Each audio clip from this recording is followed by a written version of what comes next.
Shanti. Can follow after me. Mauna Vyakhya Prakatita Parabram. Mauna Vyakhya Prakatita Parabrahmatat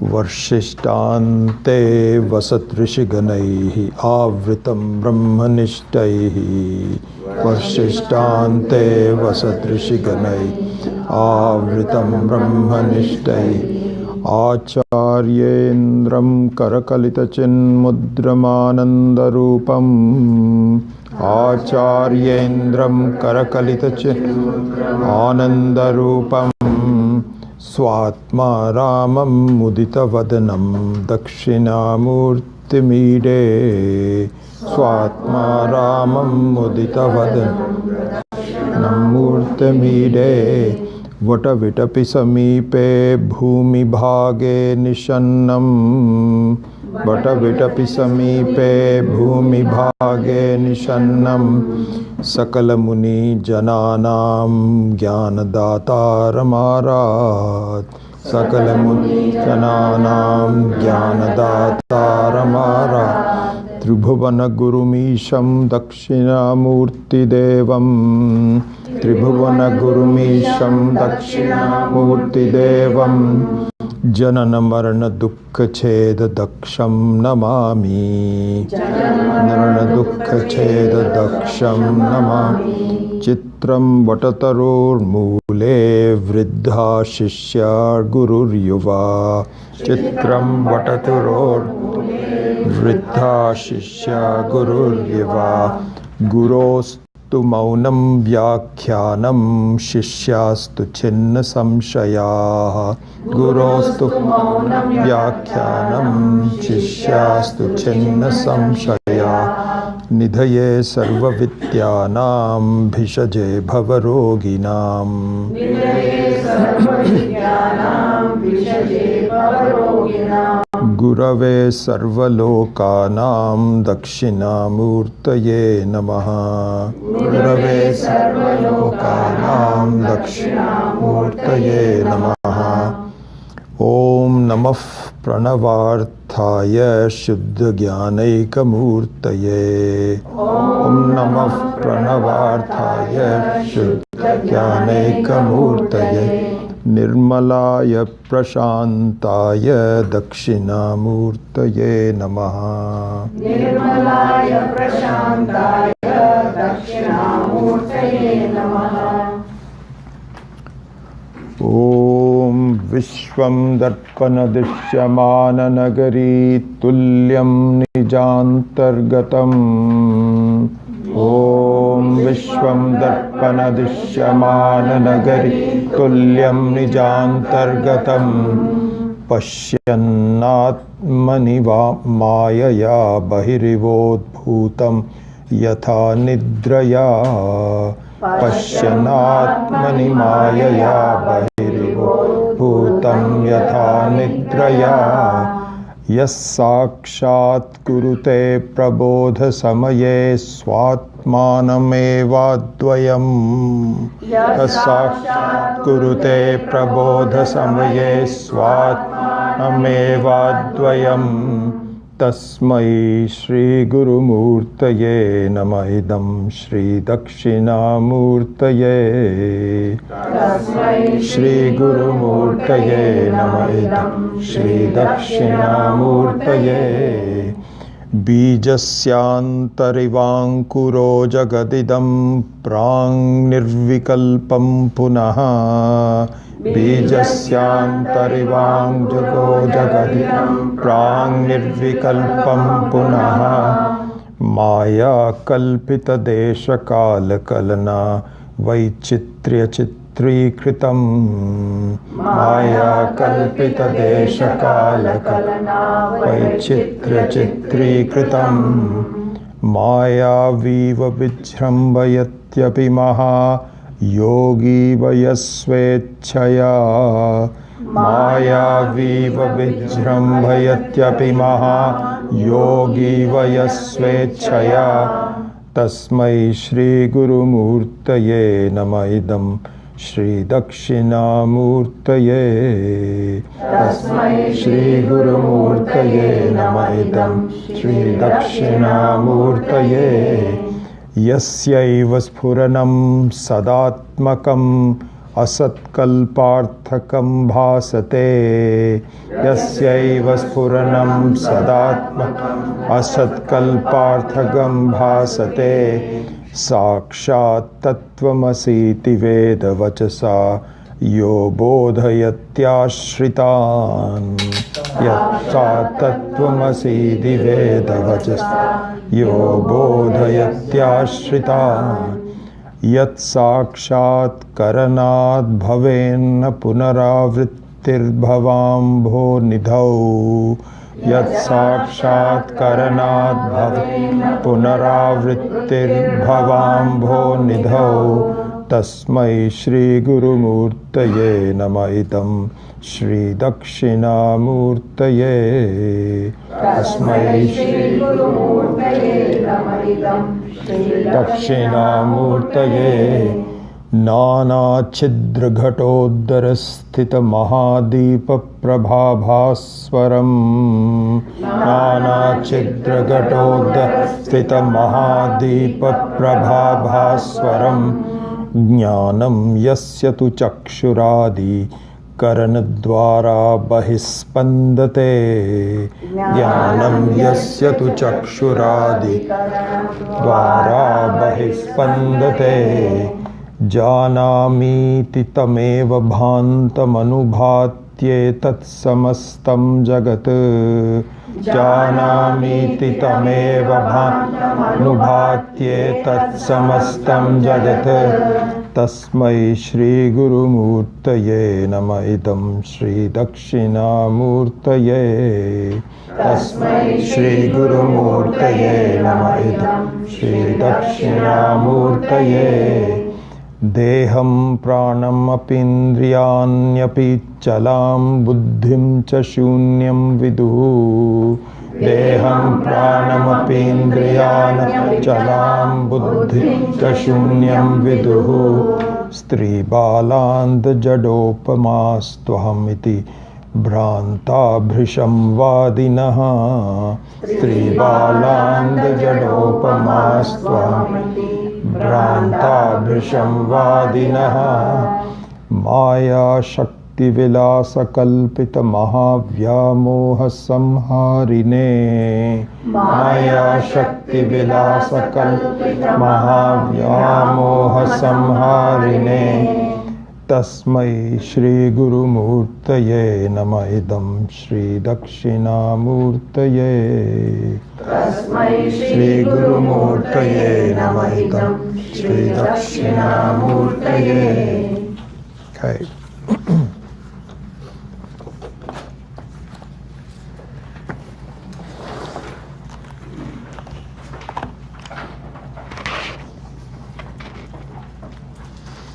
So we are just starting the first verse of the Stotram, which is Om Vishwam Darpana Drishyamana Nagari, etc. And as you know, the title given by Swami Maheshananji to this particular verse is Atma Pratyak Swarupam. So please remember that as you study Atma Pratyak Swarupam. And so we will look at it in various ways, but I think just to start off, I can say this, that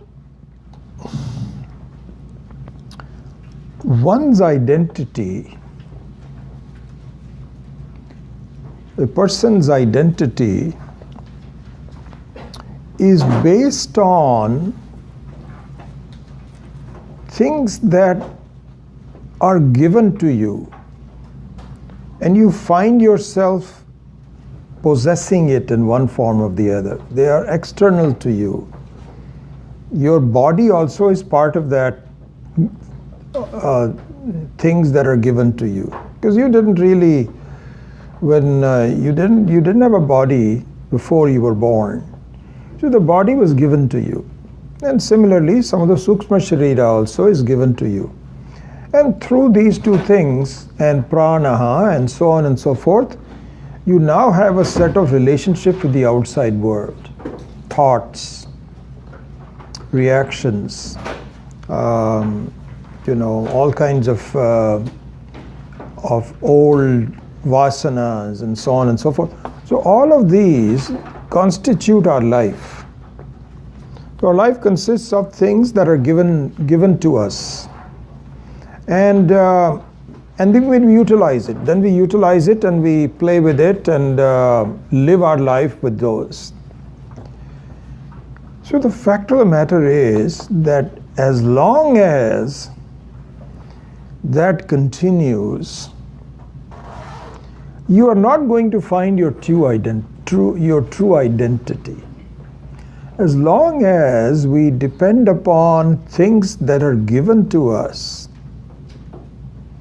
and here you can even say things like cars and houses and family. They are somehow provided for us. Either we participated in, like a car, you buy a car.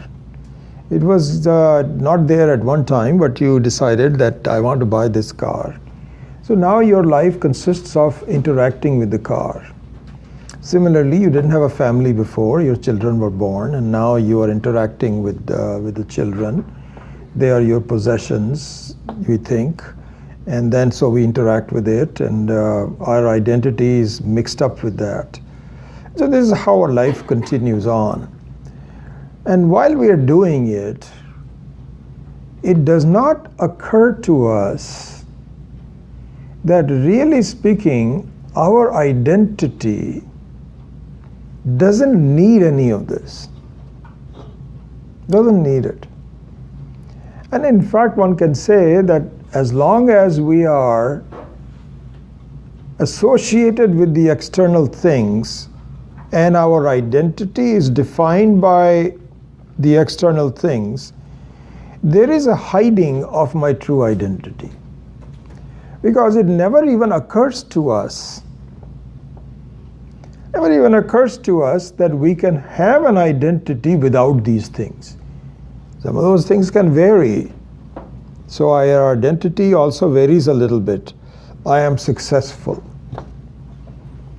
or I am unsuccessful. It varies. Sometimes I am, sometimes I'm not. I'm young, I'm old. Depends upon the body and so on and so forth. I am dukhi, I'm sukhi. Depends on the mind. So our identity may vary a little bit here and there. Not a little bit, quite a bit actually. But regardless of the changes in my identity, one thing never really occurs to us, that I can exist without them. This does not occur at all.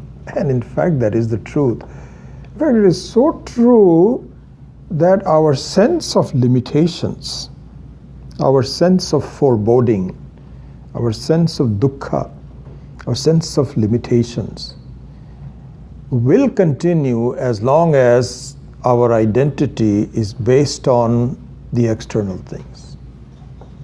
We don't think so. Somehow we have an inner urge that, once I retire, then I don't need these things, I'll be happy, and so on and so forth. No. You may be somewhat a little freer than before, but not much. Your identity would still be very dependent on other things and so on.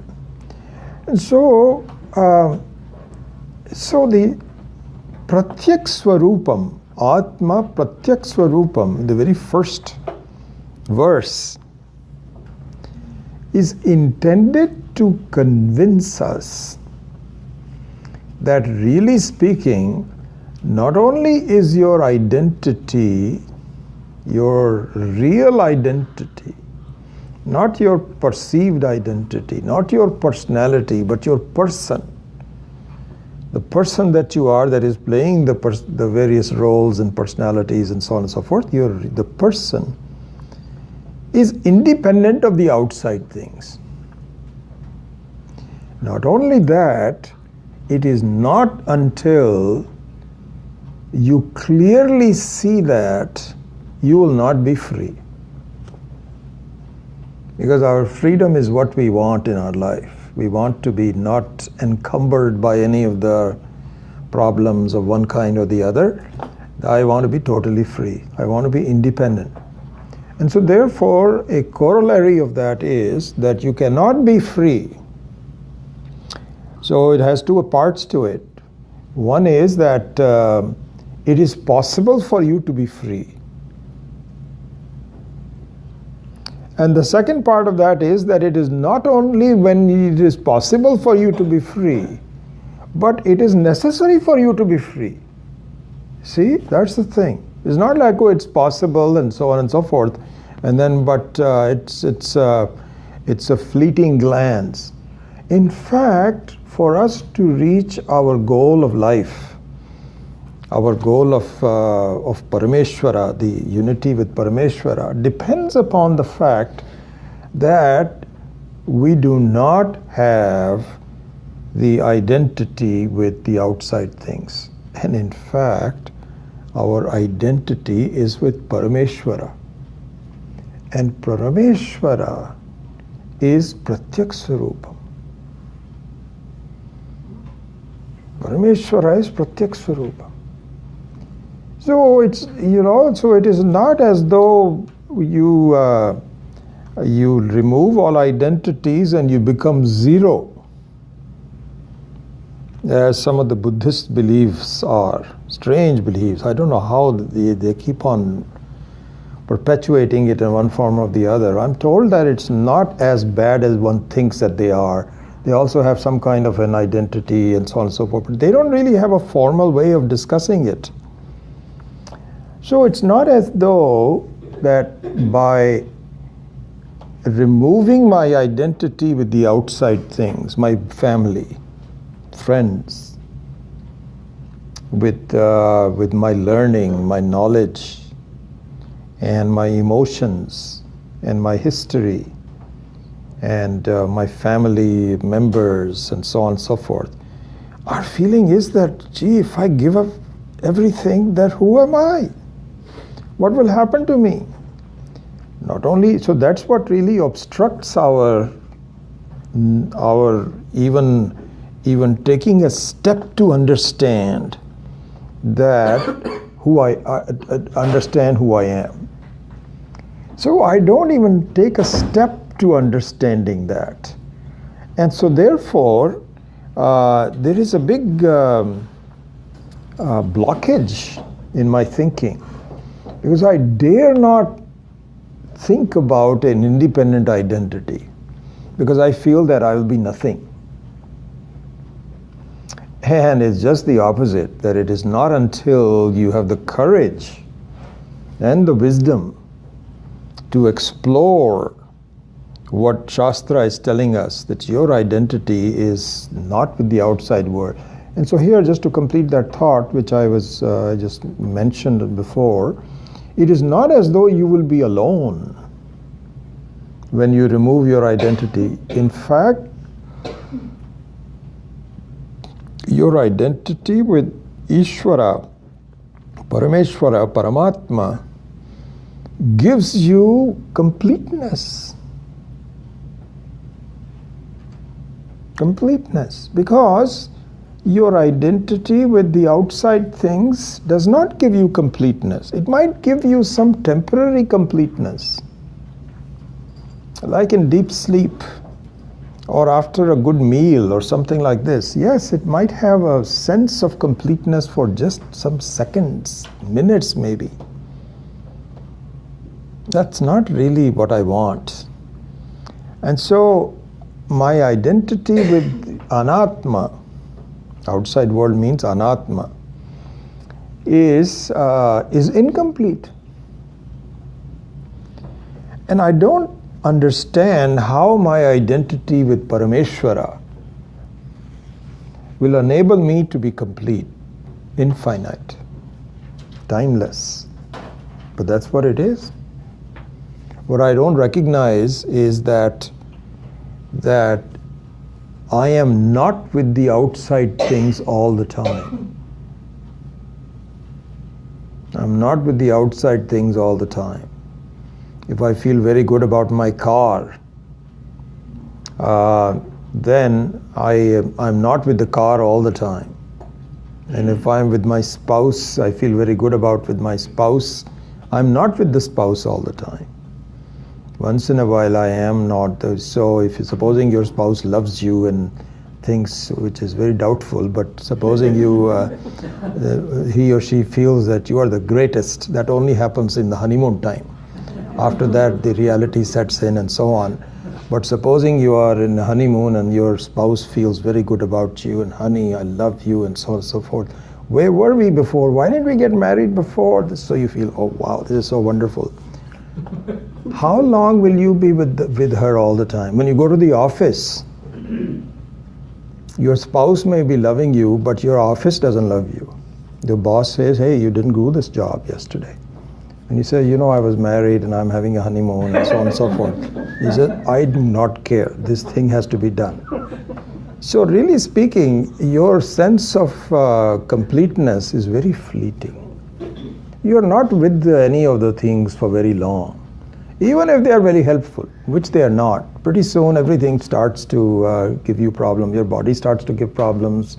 Spouse starts to give problems. Friends start to give problems. Problems everywhere. And then so you really don't have any sense of completion. But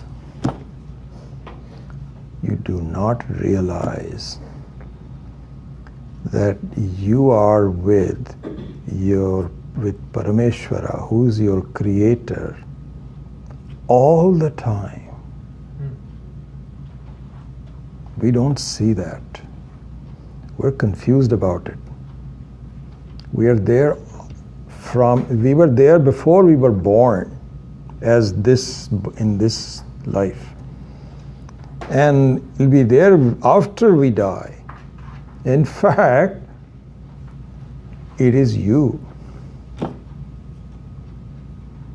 as Pratyak Swarupam. So therefore, our sense of freedom from the outside can only come if I recognize, or even not even recognize, but the correct word would be to cognize, because it's not as though you used to know it at one time and you've forgotten. You don't. To cognize your identity with Parameshwara. And Parameshwara is Pratyak Swarupam. Atma is Pratyak Swarupam. And so therefore, it is not until we are free of my identity with the outside anatma will we really find freedom.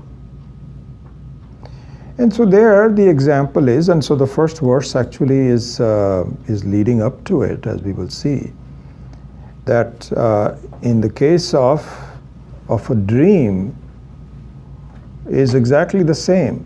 Your identity is not with the dream characters. It has nothing to do with the dream characters. Even though you may enjoy some temporary relationships with them, you may enjoy it or suffer, or some combination thereof, and it appears very real, as all the commentaries will tell in a minute. Sureshwacharya's commentary will point out. So it looks very real, but really speaking, your identity is not is nothing to do with your as a dreamer. Nothing to do with it. You have an independent identity away from the dream. That you don't know it while the dream is going on. You don't know it. So there we can use the word recognition. In the case of our own identity, we cannot use the word recognition. Actually, will come yaf pratyabhigyayate. So that will be in verse number 6. We will examine this in great detail. What is pratyabhigya? So anyway, I won't go into that very much. And so, but anyway, just to keep it on a simple level, see, this is very interesting. I tell you, one of the things that we should appreciate, may not in the beginning, but we will begin to appreciate, that the structure of the human being as the ultimate opportunity to gain identity with Parameshwara has been very carefully designed. Extremely, every facet of it.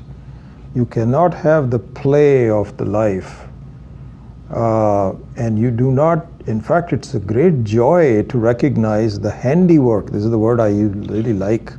The handiwork of Ishvara.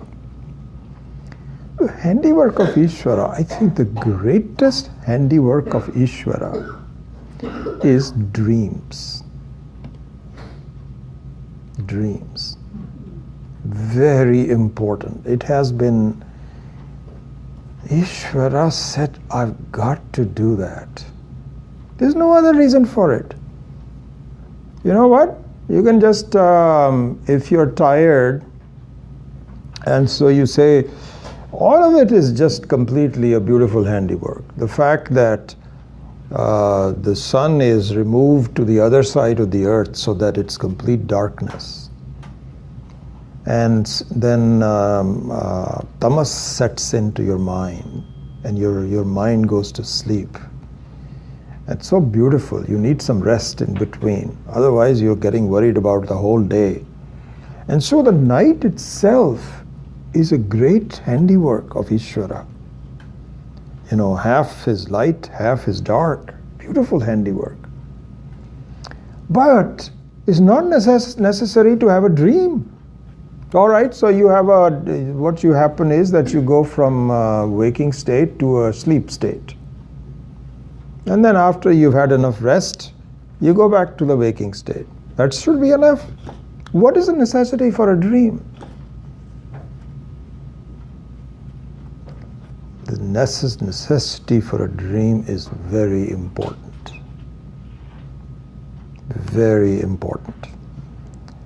And that means when the teaching of, in fact, I would say this, the necessity, the design of a dream is really meant for Vedantic students. It is a very small portion of the whole thing. It has some other side benefits, you know, the fact that you dare not think about some bad things in your day because your subconscious is it doesn't allow those thoughts to surface. You're afraid of even looking at it and so on. But you need to let the steam out. So that can be done in the dream. So there are some side benefits to it. But really, the main purpose of the dream, which is now given in here, the very first verse, we'll examine it in great detail, is meant for mumukshu, moktumichuhu, the ones who really want to enquire. And as part of that inquiry, it is said that your identity is independent of your outside things. I don't believe it. How can that be? That's not possible. Ishvara knows this. You are a rational person who would now have a doubt that how can this be?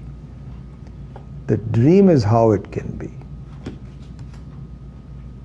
So the dream is really meant for a very clear, strong argument given to the students to say, wow, this is true. Even despite that, we don't really, we say, oh, well, that's just a dream. What has that got to do with the reality?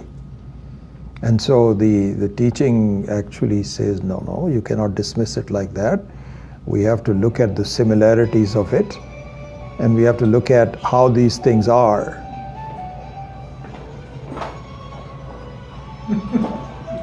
Sorry.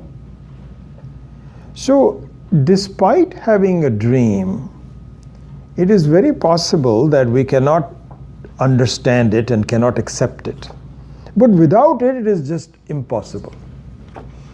Because the human mind always says, show it to me. Where is the example? And the teacher says, well, we don't really have an example. You see, forget it. I can't really continue on with this. So this is the thing. But in the dream, the example is that just like you are identified with the dream, but then at the end of the dream, you recognize that my identity has nothing to do with the dream. And that's really my true identity. In fact, one of the verses that we will study, in fact today itself, is that any identity which is fleeting in nature, comes and goes, cannot be my true identity. Cannot be my true identity. So therefore, just as an introduction to this whole section, please remember that it is not until I begin to understand that my identity is not only possible without the external things that I am associated with, but necessary for me to have that, I'm not making any progress. This is what I have to see.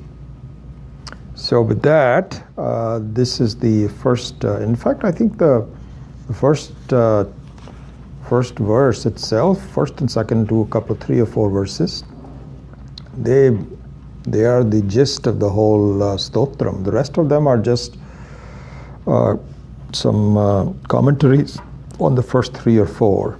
So it's important for us to look at that. So with that, let's just kind of quickly revise the verse itself, and then go into the commentaries by Sureshwaracharya in terms of Manasollasa.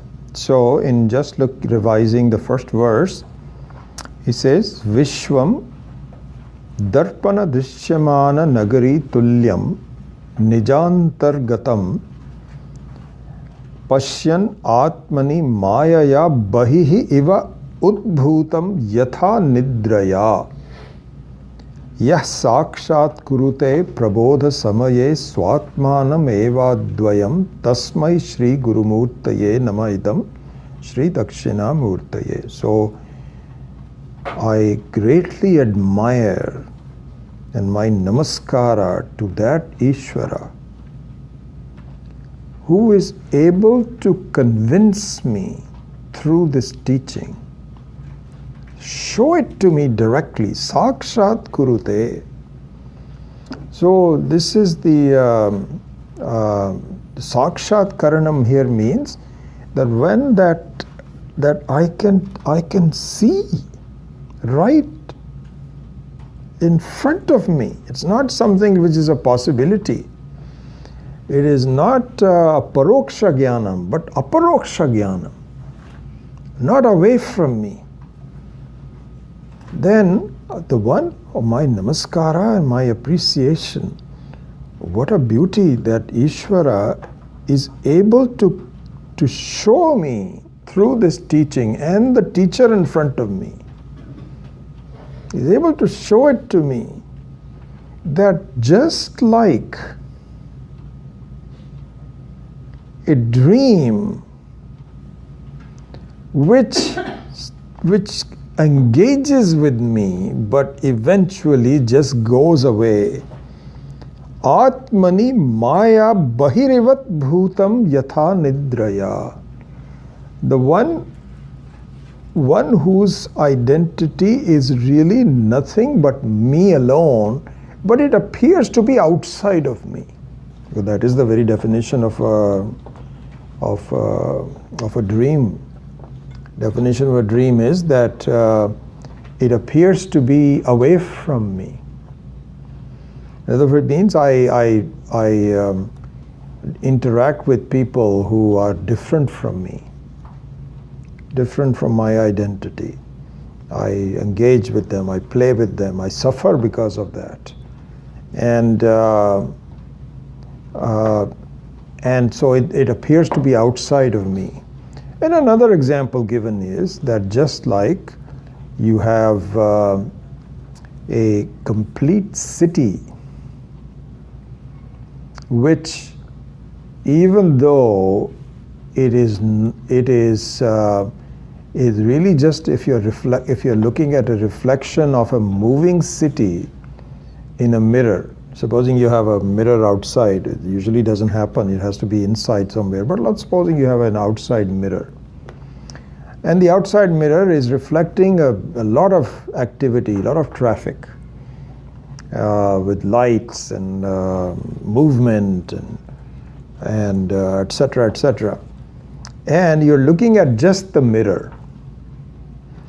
And it would appear to you that it is all outside the mirror. In fact, you are looking inside the mirror. Nothing is, and all the mirror does is simply reflect the outside. And there is nothing outside of the mirror. You can't even touch anything and so on. Supposing there is a person who is getting a hot tea or something like this. The mirror doesn't get hot.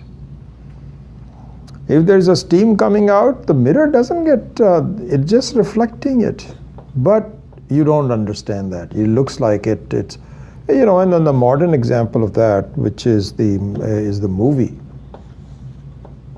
In the movie, then you find that this is why if you take a child to a movie, and there's a lot of action going on and some frightening things in the movie which you shouldn't take a child to, and the child can really cry because even in a television, supposing you're watching a TV show and you have a 1-year-old child sitting next to you munching something, and all of a sudden you have this huge fierce looking guy and these modern Hollywood movies, special effects and so on and so forth. I don't know why people have so much fascination for all these fierce characters. The fiercer the better. And then they all fight with all these kinds of things. It is really amazing. And then people gets fiercer and fiercer. Now, this was done before. This is nothing. Now I'll come up with a new one, which is even better. It's actually good for the programmers from India. They are the ones who are creating all of this special effects. But if you take a child, this child will say, "What the heck is going on?" And he starts crying. So what the mother has to do is to take, this is nothing. And the child is not convinced. What do you mean by nothing? There's a fierce stuff going on. So the mother has to go and touch the TV and say, "See, this is just a reflection. Nothing." So that's kind of like a modern example of that. Anyway, so he says that yaha nidraya iva mayaya. So, and I went through this 2 weeks ago when we met, that this should be appreciated. This should be, so the maya, maya is defined to be yama sa maya.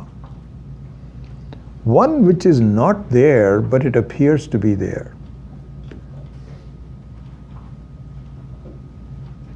And in fact, Swami Maheshananji, in one of his discussions, I was just reading in one of the books somewhere, I can't remember now, I've just started reading the Panchadashi that just came, and I'm reading 2 or 3 of his books now, where he mentioned, he says, if you ask me, the biggest problem we have in our life in making progress in the Vedantic teaching is to doubt it. Samshaya. So samshaya means, I don't know. It seems so good, but I am not so sure. He says, please, the sooner you get off of this high horse of doubting, because you have your own ego. So when you doubt, what happens is that your ego comes up. All this is good, but as though I am superior to all of this. This is just sort of like, good, maybe for somebody else, some sadhus and swamis and so on and so forth, but I've got real problems and so on. I don't know they can solve it. Samshaya. Swamiji says, let me tell you, I have dealt with thousands of people. He didn't say that, but his tone was like that. He says, this is the biggest problem in one's life. And he goes on to describe it. He says, you have no idea what Maya can do. Oh my gosh, you know what? I didn't even turn this on. I saw a blank screen. Sorry about that. So you have no idea what it can do. And so there it says, Nidraya iva. Nidraya iva. So it's a very beautiful, it's a small sample. Then I mentioned this to you 2 weeks ago. That really what the sleep does, sleep doesn't just mean that, you close your eyes and now you're, just like we are resting sometimes, where you are tired and then you're sitting outside in the sun and so on and so forth, and then you say, what's the matter with you? Why are you? He says, I'm just a little tired. Please don't disturb me. I'm just going to, and you're not sleeping, but you're closing your eyes, breathing and so on and so forth, and you're resting. The sleep is not like that. Sleep is a very powerful phenomena. And the sleep has some very interesting things. You don't know when it begins. You cannot say, okay, now, sleep, come over. You can't do that. And the interesting thing is, the more you want to sleep, the less you will sleep. You can't sleep when you want to. It's a very funny thing. Really, the art of, we all wake up in the middle of the night. And then there's no formula for going back to sleep. What works on one day, it doesn't work the next day. And you have to coax it. And you cannot just say, okay, come, or anything. It just comes when it comes. And when it comes, it has an enormously powerful, transformative power. So powerful that it takes you into a different world of dream. Imagine, my goodness. So the Maya is million times more powerful than sleep. The sleep is just a small sample of Maya itself. So Swamiji says, please don't doubt it, okay? You are doubting the power of Ishvara. The Maya is Ishvara's Shakti. And so he says, please, you are wasting your time. That no, the science doesn't believe this, that or the other. He says, okay, do what you want to. Do you want to be free or not? Don't just unnecessarily criticize it. It's a very powerful thing. In fact, another definition of Maya is aghatita ghatiyasi. Aghatita ghatiyasi Maya means it makes things possible that are impossible. This is what Maya is. Aghatita ghatiyasi Maya. Same thing with ya ma sa Maya. One which is not there.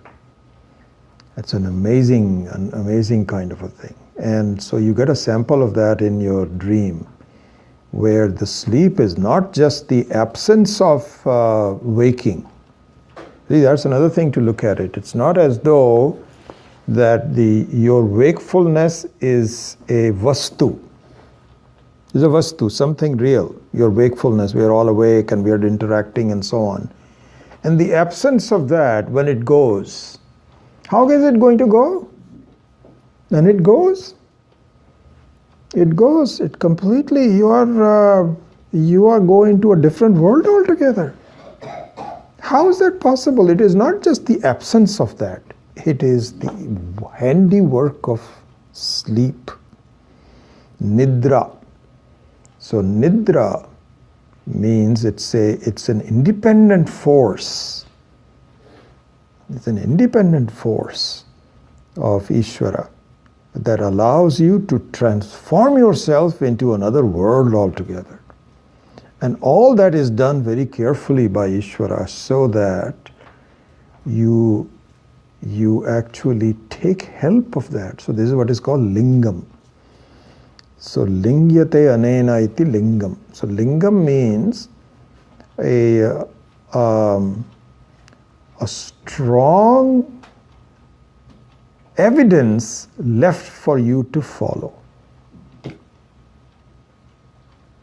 Like, for example, supposing you want to follow the footsteps of an animal, then you have to see where the footsteps are. Or, for example, when there is a criminal, and so you let the dog to figure out what is the scent of the criminal, where did the criminal go. And the dogs have a very strong sense of smell, much stronger than the human beings. So you employ, that's called lingam. Lingam means the hints, strong evidential hints are called lingam. And so the dream is a lingam. It's a very strong evidence for you to follow. And so anyway, so this is what the verse says. So yaha nidraya ivan mayaya. And what the Maya does is atmani nijantargatam vishwam bahir udbhutam iva. It just makes it look completely outside of that. And another one you could see in this context is that if you have a substance where when it is polished, it has the ability to reflect the outside world very accurately, which is a mirror. Mirror is an object which has a very powerful effect. Not there in the case of a wall, because the wall cannot reflect the outside things.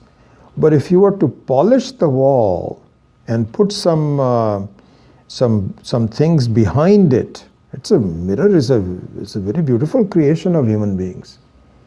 Then you have the ability that it accurately reflects the outside world, even though the outside world does not enter into the thing at all. So something like that.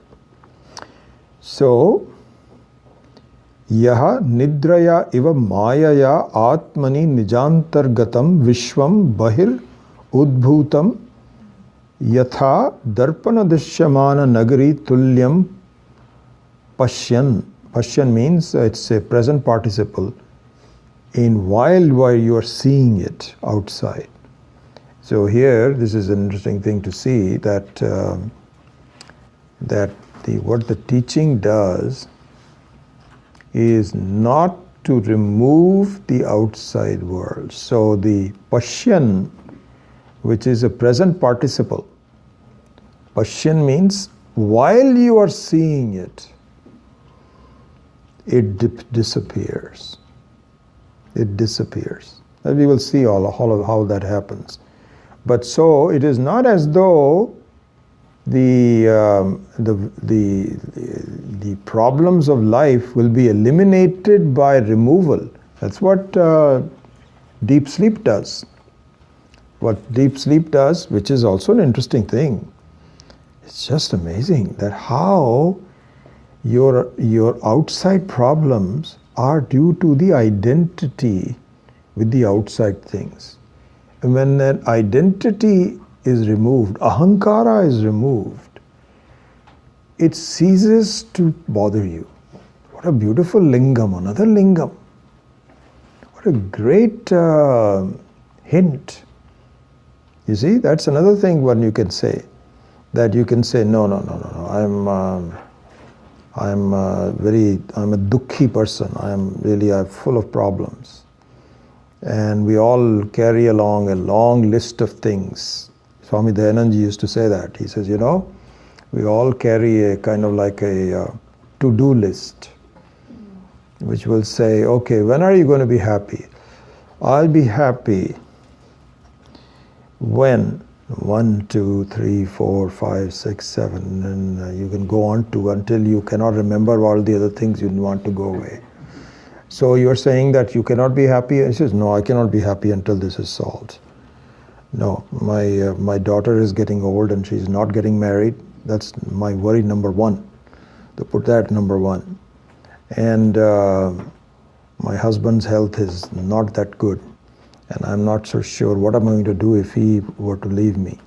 Number two, and my job is so you have a long list of things. So you say you cannot be happy without it? So no.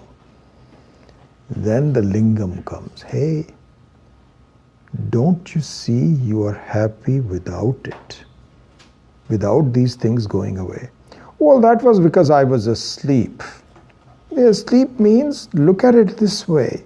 It is possible for you to be untouched by the dukkha of daughter not getting married and this, that, or the other. It is possible. And then you say, how is that possible? This is the beauty. It should teach us something. And so then the next thing is that really it is tied to your ahankara. Your ahankara, and we will see all of this in more detail. And so just the possibility that this is something that I'm not, otherwise what will happen? What will happen is that you will never be able to get rid of it. See, that's the beauty of it.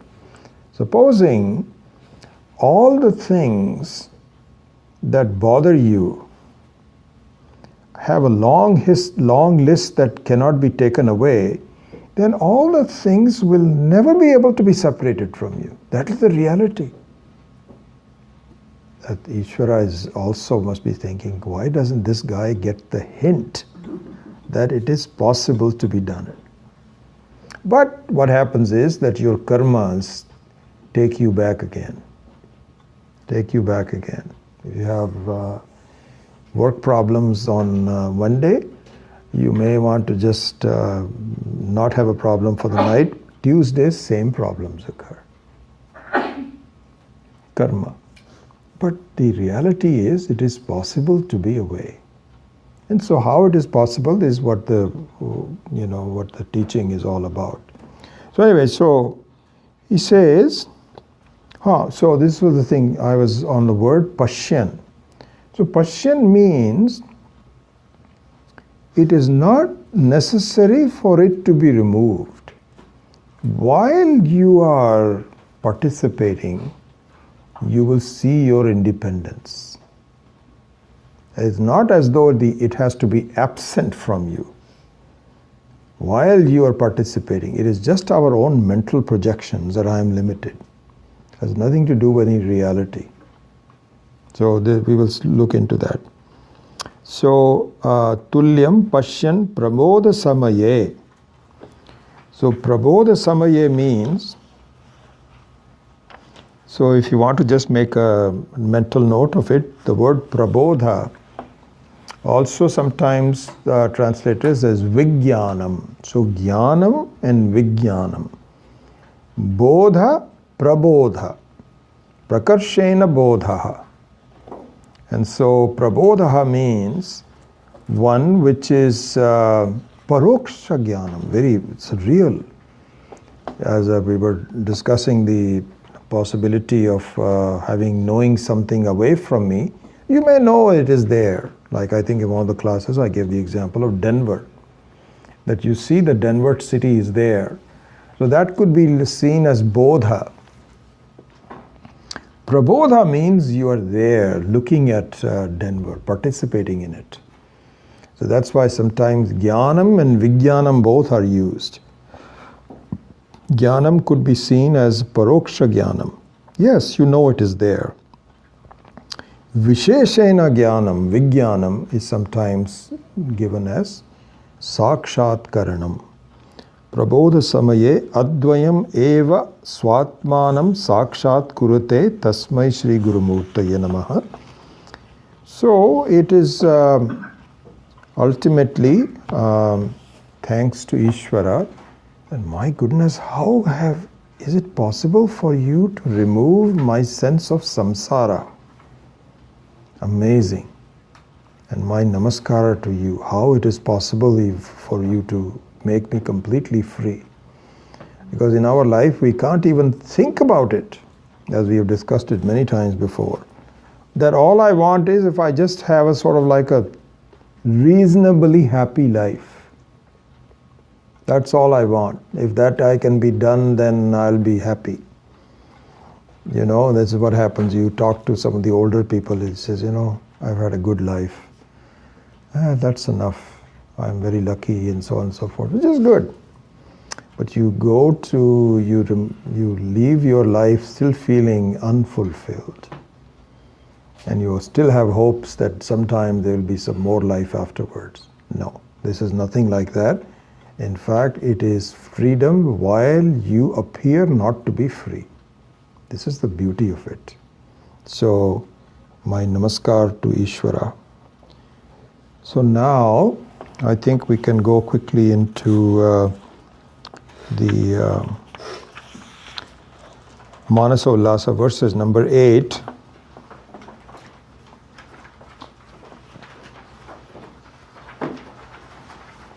So let's just at least pronounce it.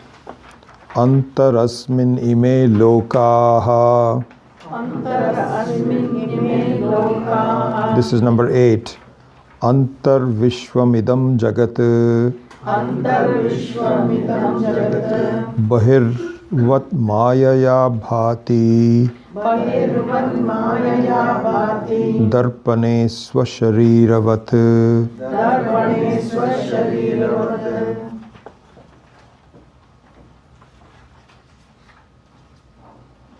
So he says, Antaha asmin ime lokaha. Ime. So ime means, as Swamiji has, Swami Maheshananji has said, ime means ye pratyakshadi pramana siddha. So the one, ime means this. This world which I see, which I perceived, asmin lokaha. So all these experiences are inside the Atma Tattvam, is inside my Atma Tattvam. Just like, for example, you can say that these dream characters really are nothing but me alone. You can't say that while you're dreaming, but the truth of it is that you can see, yes, that those characters did not come from someplace else. This will all be taken up very methodically. They are really nothing but born out of myself alone. Ime lokaha asmin antaha. So similarly, idam vishwam jagat darpane pratibimbam. So supposing you are standing in front of the mirror, so there you see your own reflection in the mirror. So the mirror, and in fact the reflection in the mirror is very much like you. In fact, you define yourself in terms of, how your hair is and so on and so forth with respect to your pratibimbam. But the pratibimbam is not away from you. It's just a abhasa, some kind of a reflection. What you cannot count as two people. There's only one person. You cannot say that two of us were very happy with each other. No.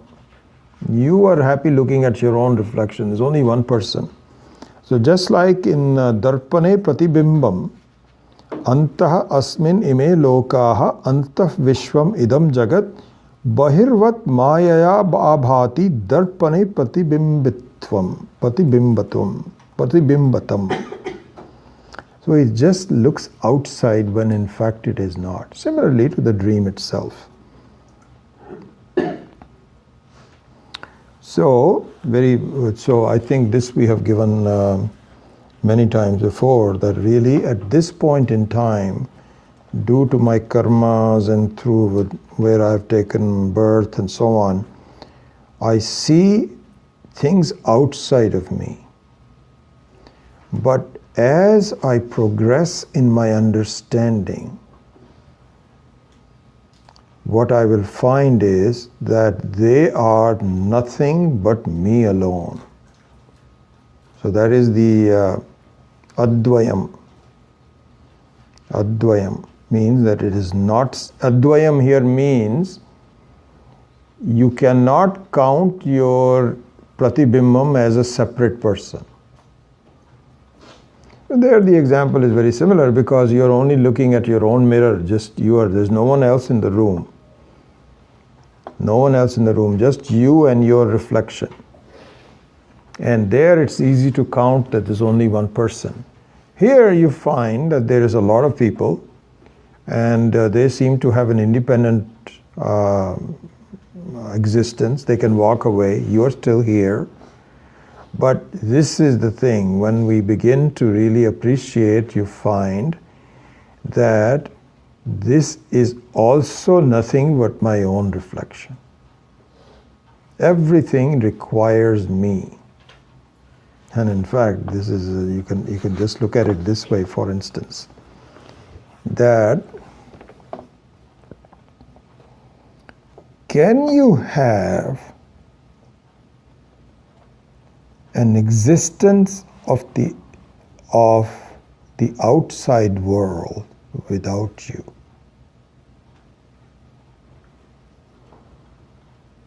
Can you have it? You cannot have it. See, this is a very important thing to see. So, the so-called outside world needs you to be there. Just like an ornament must need the material that is making the ornament, let's say gold. You cannot have the ornaments without gold. Not possible. You cannot have ornaments from air. Similarly, although my mind immediately shuts me off and says, what about the sun and the moon and other things, and they are still there while I'm gone. This is how it shuts me off. But the fact of the matter is, if you look at your world from your own standpoint, because really forget about what the sun is and the moon is and what happens to people after you're gone. That's not your problem. Let Ishvara, because there are other people that need it. But from your standpoint, just look at it. From your standpoint, your collection of experiences, in no matter what time, what stage, requires you to be present. It's a very important thing. You participate in it unknowingly. And so we have to stop and search this combination, that it needs your connivance, your blessing. And without you, nothing happens. And so this is exactly one of the things that happens, is that when you are asleep, then there could be an explosion anywhere. Doesn't bother you. And in fact, you are completely, in fact, even otherwise, Swami Dayanand used to say that. He says, look at the mithyatvam of problems. Because supposing you have a loved one, God forbid, that has met with a very serious accident, but you don't know it. You don't know it. And you're at a party enjoying yourself. You're drinking and this, that, or the other, having fun and so on and so forth. When in fact your loved one has met a very serious accident. So if the reality of the person meeting an accident was that as soon as that person meets an accident, you will be immediately in dukkha. That doesn't happen. Your mind has to be awake, and in fact your knowledge has to take place. Without that, it proves that really you have to be there. Your mind has to be there. Your knowledge has to be there for you to engage with the problem.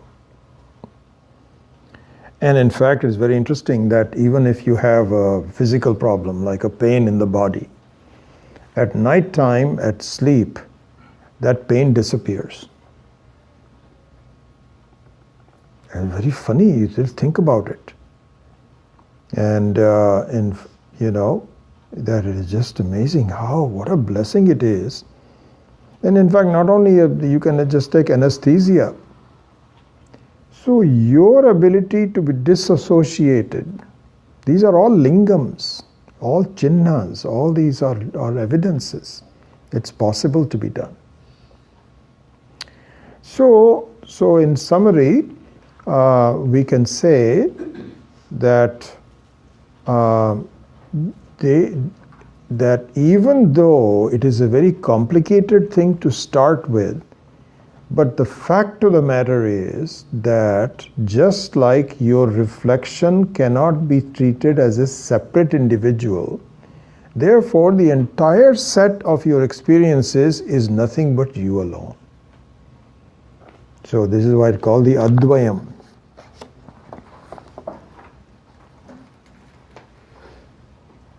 Advayam doesn't come in this one in here. So Antah asmin ime lokaha antah vishwam idam jagat bahirvat mayaya abhati darpane patibimbitam.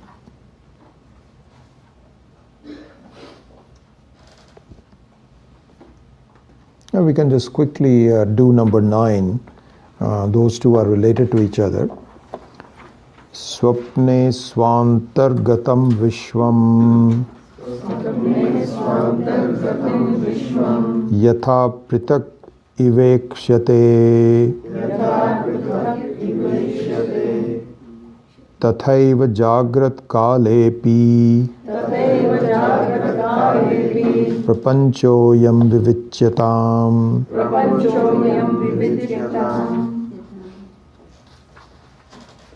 So he says, there is just an explanation of the previous one, that swapne yatha swapne swantargatam vishwam. We've already covered all of this. So it's just a verse. Yatha swapne swantargatam vishwam prithak iva ikshyate. Prithak iva ikshyate means it looks like it is outside of me. Tatha eva jagrat kale api ayam prapanchaha iti vivicyatam. That even though it is inside of me, it looks as though it is outside. So vivicyatam means from viveka drishti.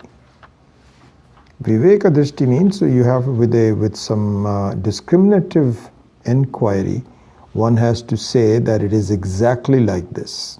There's some small differences, but more or less it is exactly the same, and that will be given to you. All the yukti, why it is exactly the same, will be given to you later. It's just a start from it. Let's see. think we'll stop at this point and then take up number 10 next time. Okay. Om Asato Ma Satgamaya Tamaso Ma Jyotirgamaya Mrityorma Amritam Gamaya. Om Purnamadah Purnamidam Purnat Purnamudachyate Purnasya Purnamadaya Purnameva Vashishyate. Om Shanti Shanti Shanti. Hari Om Shri Gurubhyo Namaha. Hari Om.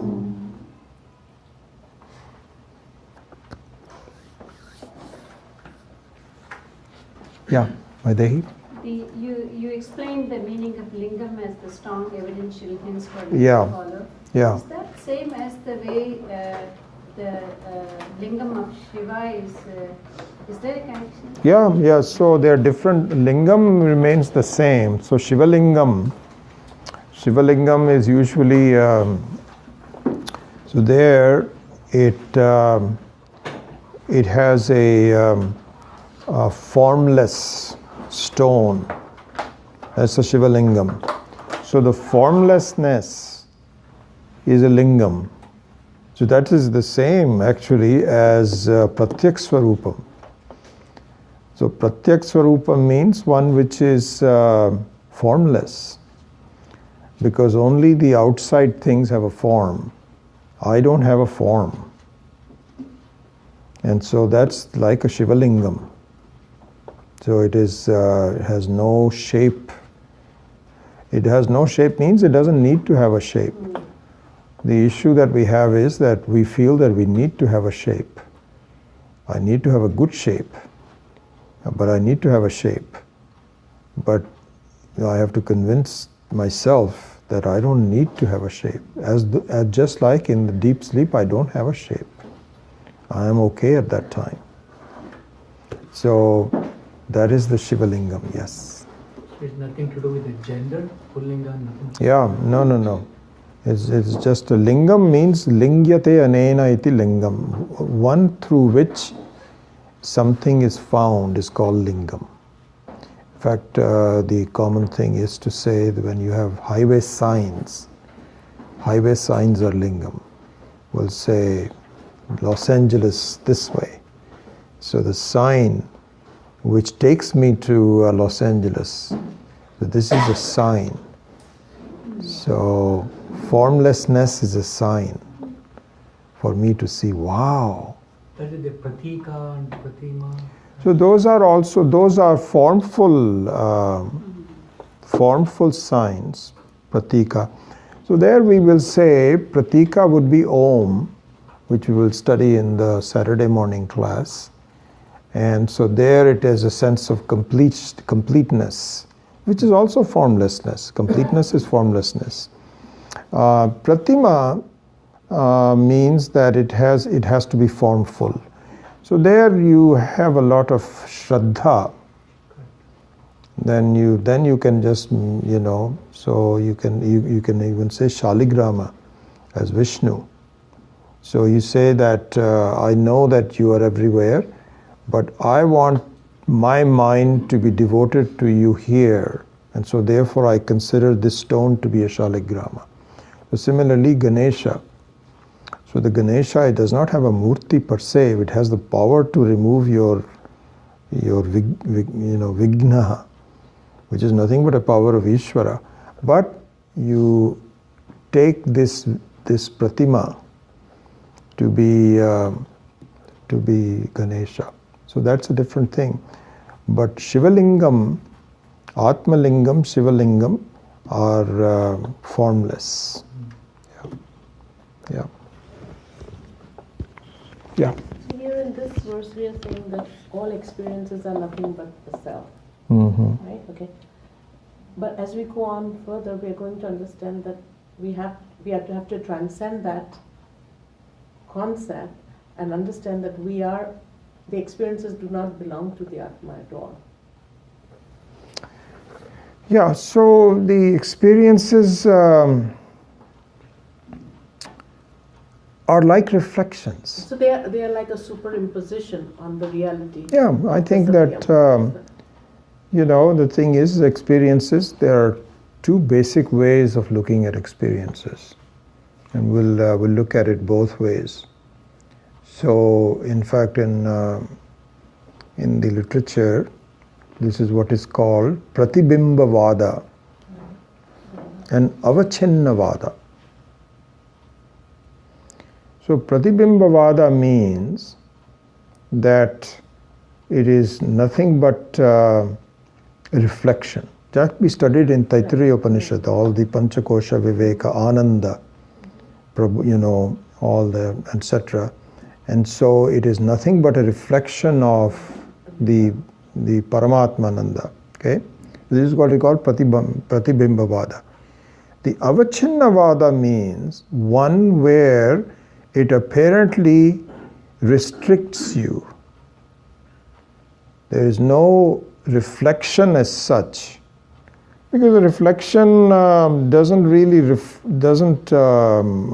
restrict you. When you see a reflection, you are not restricted by it. It's just that you don't know it is your reflection. Like for instance, supposing sometimes it happens. You get scared by your own shadow. Thinking that, supposing they're reflecting things and you're moving and you suddenly see a shadow moving and you says, hey, who's that? I thought I was alone. And then you move and you find that as you move, the reflection also moves. And he says, oh, that's just me alone. So there, the non-reality, understanding the non-reality of the Pratibimbam gives you solace. In the Avachinnavada, it is like space and room space.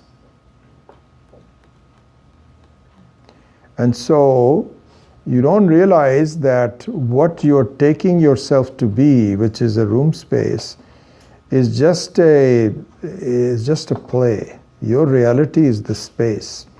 So there, I think we will spend more time on that. So what happens is there, all the things that you're associated with are avachinnas to yourself. So when you say that I'm upset, when you say I'm upset, so the upsettingness belongs to the mind.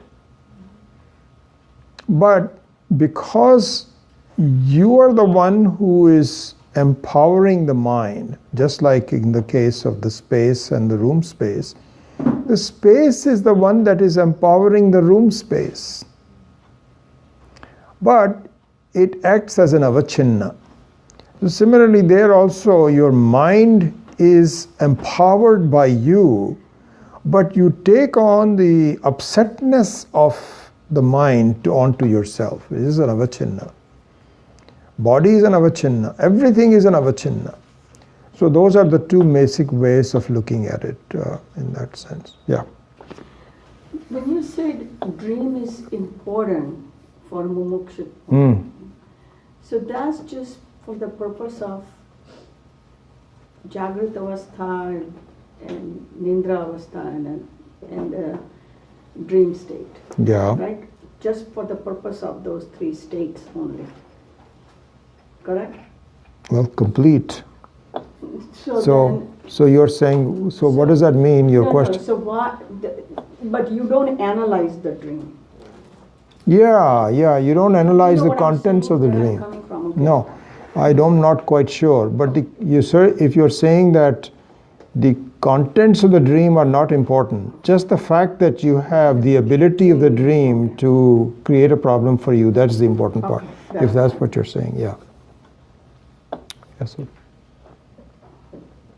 I'm a product of Maya acting on Ishvara, or Ishvara is Maya.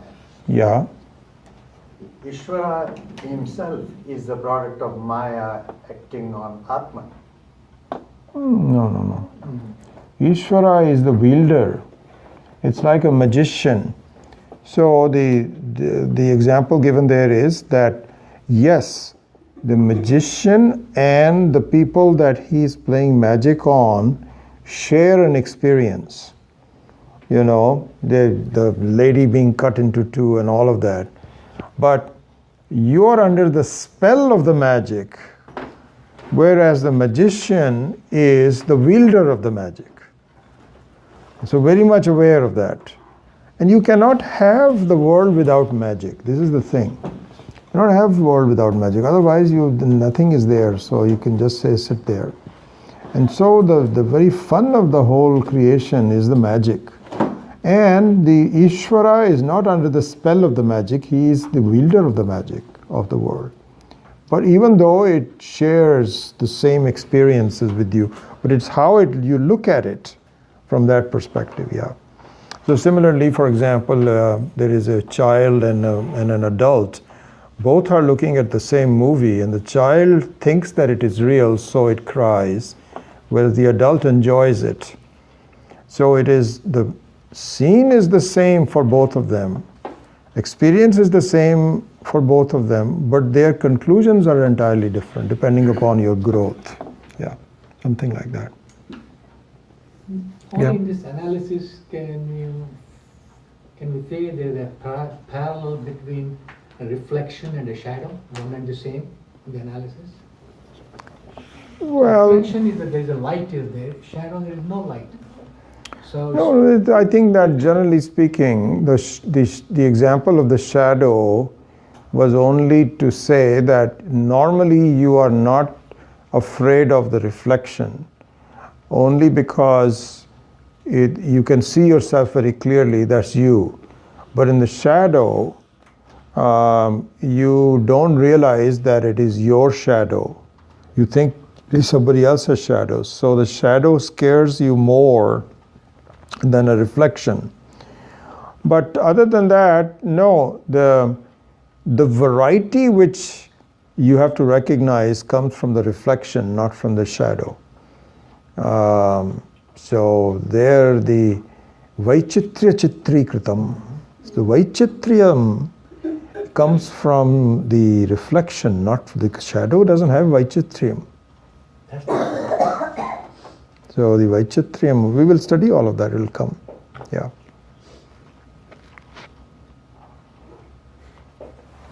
Yeah. So, following on Chawla's question, so the reflections are an experience which will not exist without you. Correct. So, you said that it is important for a Veda, it is It's a very important thing for the Vedanta. For a Vedanta. So we should dream, but identify that the dream is not you. You cannot do that while you're dreaming. Right. While you're dreaming, then in fact, it is supposed to reinforce it. Where it can be useful is that when you wake up from it and having understood some of the logic that we are going through, then you can say, my God, that sure was scary. And so that should convince you that you cannot say that, because it's possible someone will say, oh, that was just a dream. Hey, it's not just a dream at that time, but when you repeat this in your life again and again, then you can say that, my goodness, I cannot believe it. You're right. Even though it just disappears, but while you are there, it's a very funny thing, it really is. You get all kinds of combinations. You have one person from this side, one person from that side, how this mind all gets them together and creates a new situation. It's a very, very interesting thing. So the seeming reality of the dream should be examined by the mumukshu. I often think, I think it's a very good practice that as you wake up in the morning, just spend a few minutes just to sort of say, who am I? What's happening to me? Where am I? What kind of a dream did I have? How did it disappear? What's my identity? Before you, that's a kind of like a prayer, it's a puja.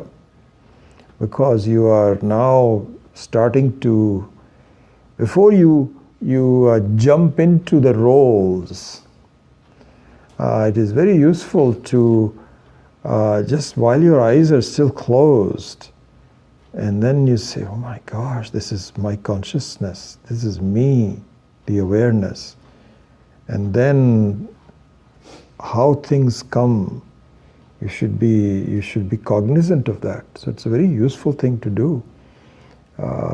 Just pause for, it doesn't have to be done for, if you're busy and so on, just takes a minute or so to reflect on your identity. And so, I think a analysis of the dream is very useful in that sense as you examine the reality of yourself. And that reality of yourself cannot be complete until we have gone through the complete teaching. But certainly at that time you will see that it all comes together in a very meaningful way. Yeah.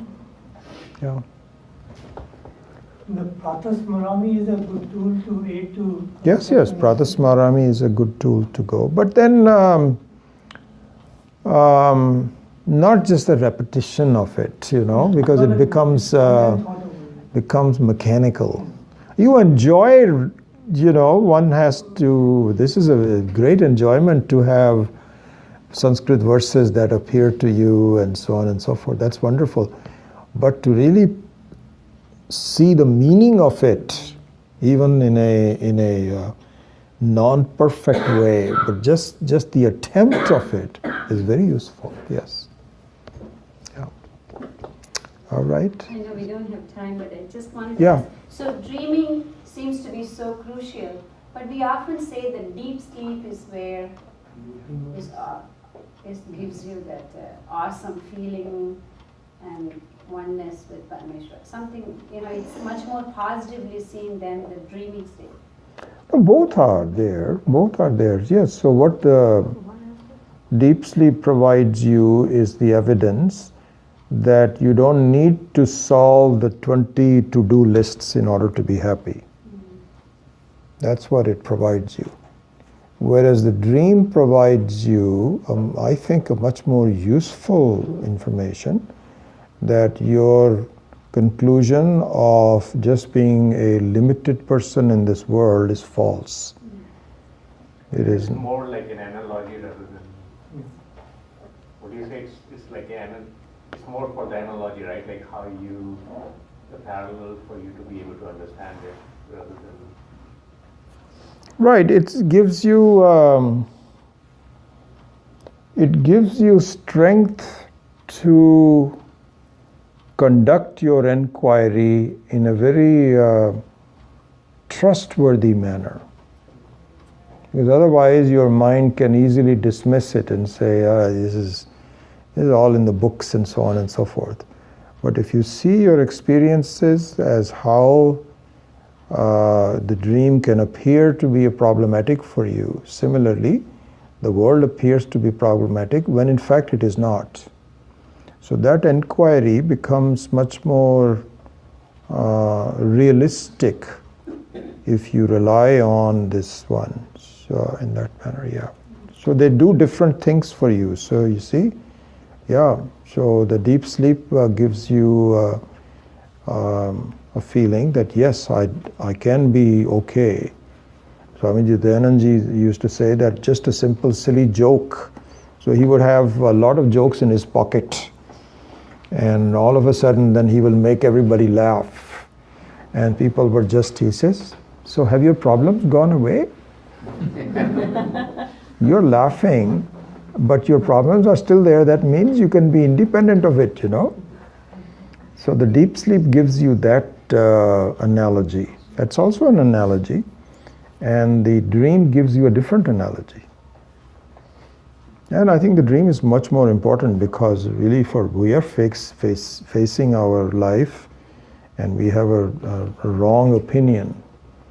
And to remove that wrong opinion, a lot of strength is required, a lot of inquiry, a lot of search with the help of the Shastra, with Ishvara. And that can only happen when I'm taking each lingam, each example very seriously. Otherwise, I am just wasting my time. Yeah.